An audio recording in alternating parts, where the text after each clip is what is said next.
Ladies and gentlemen, welcome back to How Do We Get Here? And listen, it's been a while. We're coming back. We're bringing some new stuff on the show. And again, we're going to be talking about a subject that all of you guys are familiar with: toxic people. Now, Mhm.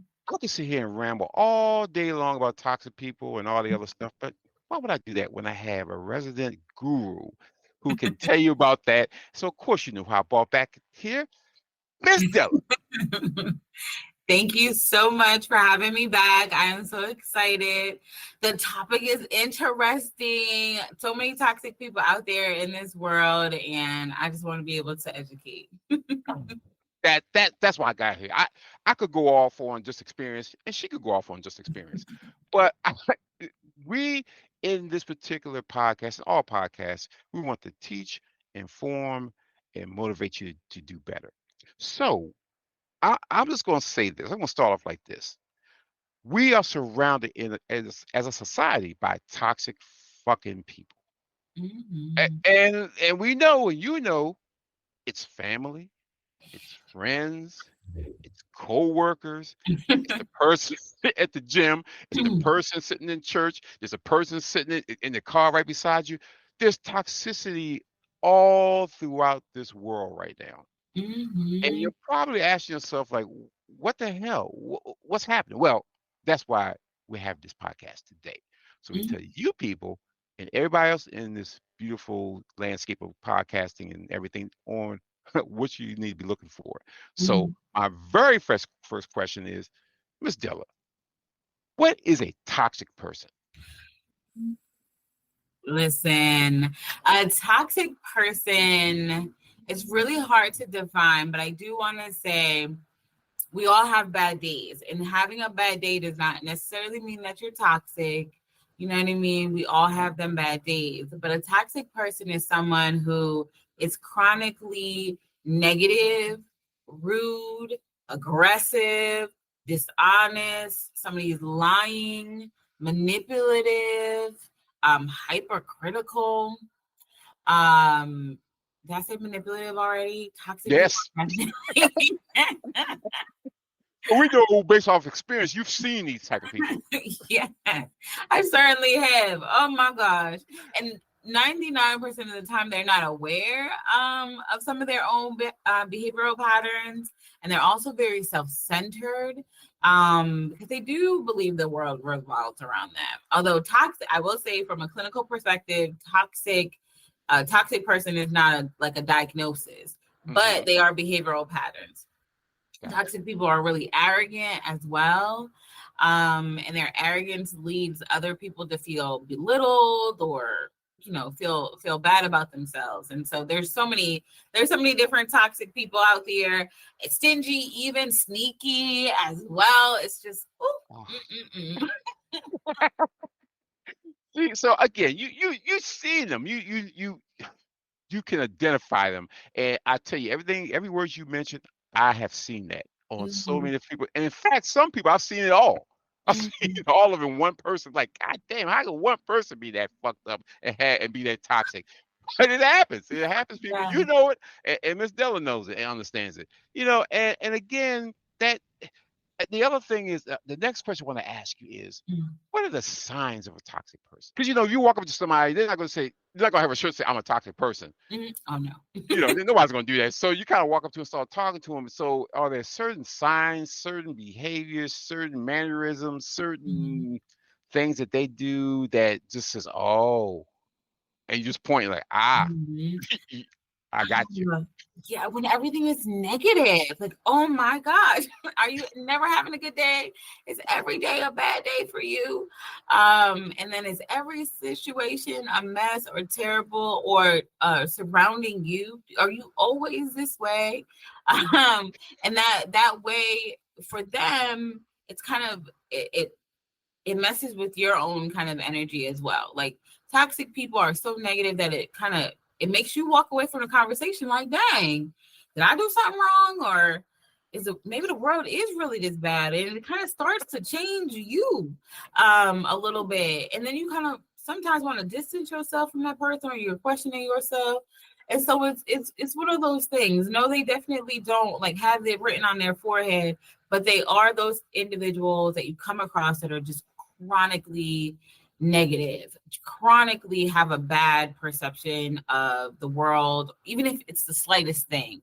Like, oh, McDonald's is the fries are too hot. What? Huh? The fries are too cold. You're complaining about something every time I see you. Every time. So true, and that's a fact. It's a certain people. I'm going to use a personal experience. There's certain people in your family that you see them, and automatically you go to, oh fuck. You say, what's wrong with them now? It's like it's never a good goddamn day. I don't give a damn if it's sunny, beautiful, and they go say, oh yeah, maybe sunny for you, but it's a cloudy day for me. And you're sitting yourself saying to yourself, God damn, every day is cloudy for you. Every time I talk to you, it's cloudy, and all of a sudden I call that energy drainer. They drain the energy from you because the moment you see them, your energy level just drops 10%, boom, automatically. You're like, oh shit. And you try to duck. It's like, oh shoot, if I can duck down an aisle or duck around a corner or speed by and not look in the direction. That's what you want to do. So I feel you. I understand. And it's sad because you notice that they never have anybody hang around them. You notice they never had no friends. You notice they never, it's like people, and when you ask people about them, they're like, I don't talk to them. Yep. I don't know. So it's like, so girl, I understand. I definitely understand. Now, the other question I want to ask you, are there different types of toxic people? Or do they come in like, oh shoot, this is a toxic person A, toxic B? Is it types of toxicity, or is it just all rolled up into one? Yeah, that is a really good question. I think that depending on the environment, for example, we might be the toxic person at work because we are quiet quitting our jobs. We hate our jobs. Like, I don't want to be here. And so we present as being toxic in like the work environment. But outside of work, we're good. Because, we got our friends, our families, so we're good.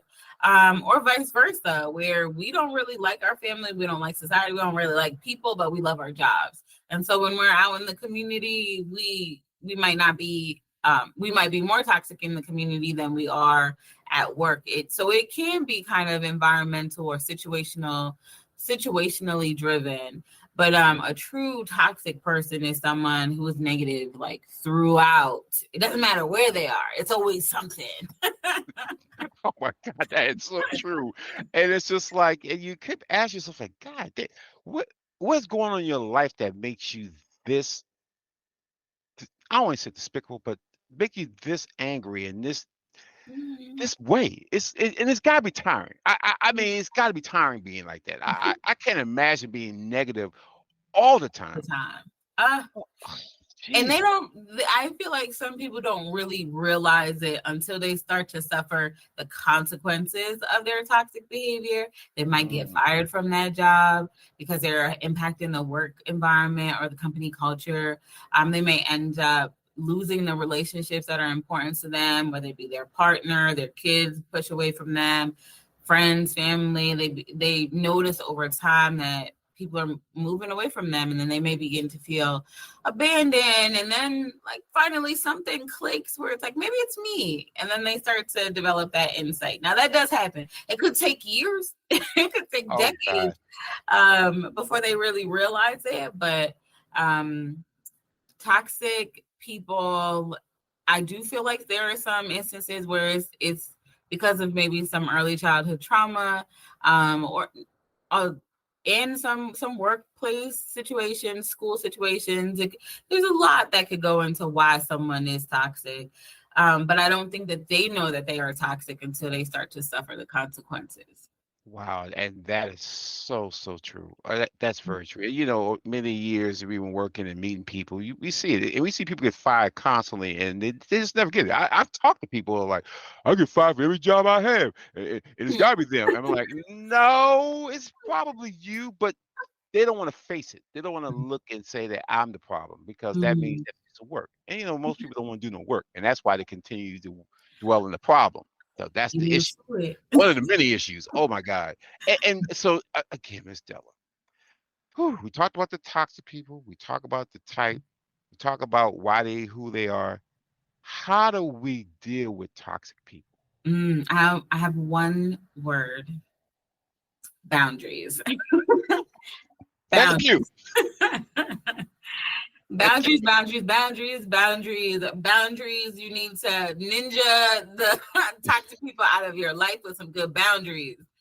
If that means don't talk to them anymore, or only talk to them for a limited amount of time, like that family member that is always negative, I got 5 minutes worth of energy for you. I will give you 5 minutes of my time. And then after that, 5 minutes is up. I gotta go.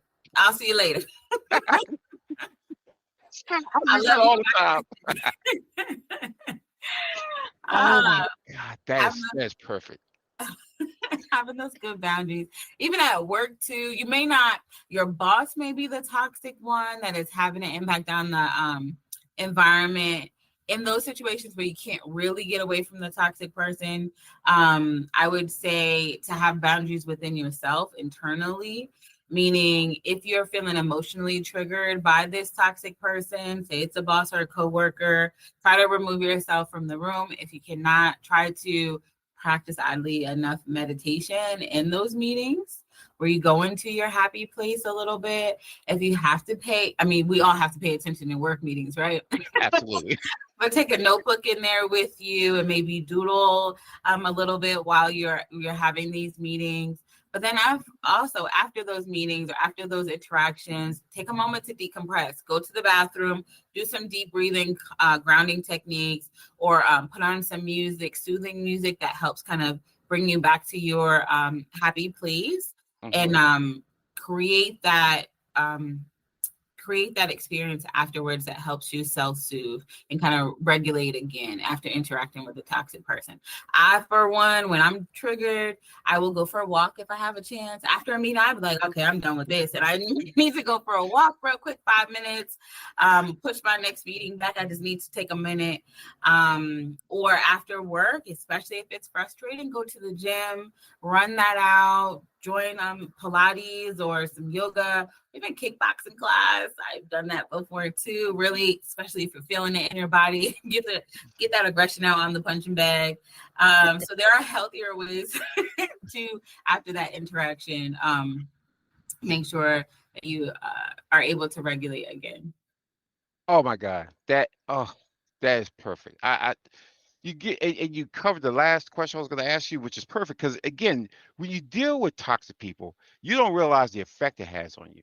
So, and you just feel different. It's like you got thrown off kilter. You got off centered. So it's like that whole meditation and working out. I'm about that. That's what I do. I have to because if not, they could drive you in a place that you do not want to be. And there's not a place that we have to exist in certain places because just to be there. But you should never be in a place where somebody else's toxicity influences your happiness. Should never be there. Should never be there. And and that's why I said that's why I talk to you because you have the coping skills for people to really go through. Because a lot of people cope by drinking and smoking and doing all other stuff, which it's not a coping. That's just that's a band-aid on a bigger problem. So I with your skill set, how do the people get to talk to you, Miss Della? Tell them people how to reach you up for them toxic ass people and the people who had to deal with toxic ass people. Listen, girl. If you got to deal with a toxic person, it's getting too far, you can feel free to call me or find me over here in Maryland. I'm a licensed clinical professional counselor in the state of Maryland at August Rose Health Center. I do individual and family counseling services. And so find me www.augustrosehealthcenter.com or on Instagram. That is where I am. So we can decompress from these toxic people in our lives. And let me tell you, they're gonna need your help. And people understand, I'm having all her information on the website, on everything. So if you click on the website, you're gonna see all her information and IG, all that. Follow her, God daggone it. Follow her because she will help you out the madness. So I'm telling you, she's good. She's really good. That girl's good. So peoples, listen, hit the subscribe button, join the channel, hit the like button so you can get all the newest podcasts that's coming out. And let me tell you, this young lady is going to help you save your life. And I'm telling you, she's good. So you don't have to go through a bunch of drama. You have to go through the toxicity, and don't think that you have to do it on your own. She can help you. Yeah. And we will, and listen to this over and over again. If you have to take this particular podcast to work and just play it over and over again for the toxic people that you got to work with to keep you centered until you can get home and meditate and work out and do all those other fun things, please do that. So we're just gonna say this. Please don't take it personally. Toxic people are not to be taken personally. You have to look at them, to deal with what you need to deal with, and you let it go. Don't hold on to that energy. It's negative. It's not good for your health. And with that, we'll leave this latest episode of How Do We Get Here? And again, you know what you got to do. So until then, peace and blessings, y'all.